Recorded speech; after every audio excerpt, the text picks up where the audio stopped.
আসসালামু আলাইকুম। নতুন কারিকুলাম বাতিল হওয়ার একটি ইঙ্গিত দিয়েছেন শিক্ষা উপদেষ্টা।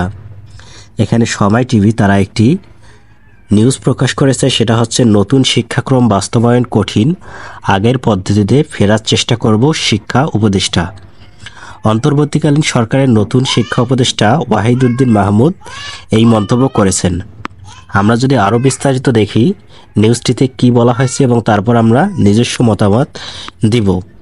এখানে আমরা দেখব যে শিক্ষা উপদেষ্টা তিনি আসলেই কি বলেছেন। তো শিক্ষা উপদেষ্টা বলেন, নতুন শিক্ষাক্রম বাস্তবায়ন করা কঠিন, তাই আগের পদ্ধতিতে ফেরার চেষ্টা করব। তবে আগেরটাতে ফিরে গেলেও আমরা এমনভাবে ফিরে যাব না যে বর্তমানটার সঙ্গে মিল থাকবে না। আগেরটায় ফিরে গেলে তারা যা পরে ফেলেছে তার সঙ্গেও মিল রাখতে হবে, সেজন্য অতি দ্রুত কিছু কাজ করতে হবে। তো এটাই কিন্তু একটা শিক্ষা সংবাদের এক নতুন আপডেট, অর্থাৎ এখানে নতুন যে শিক্ষা উপদেষ্টা রয়েছেন তিনি এই ইঙ্গিতটা দিয়েছেন যে বর্তমান যে কারিকুলাম রয়েছে, বর্তমান যে মূল্যায়ন পদ্ধতি রয়েছে সেটা কিন্তু বাতিল হতেও পারে। কিন্তু এই কারিকুলামটা বাতিল হলে যারা এই কারিকুলামের মধ্যে ঢুকে পড়েছে ইতিমধ্যেই তাদের কিন্তু অনেকটা ক্ষতি হবে, অর্থাৎ তাকে কিন্তু একটি গুরুত্বপূর্ণ। আসসালামু আলাইকুম।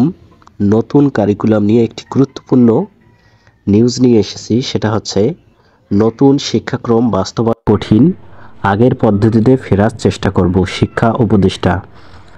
অর্থাৎ ইতিমধ্যেই কিন্তু অন্তর্বর্তীকালীন সরকারের নতুন শিক্ষা উপদেষ্টা ওয়াহিদ উদ্দিন মাহমুদ তিনি এসেছেন।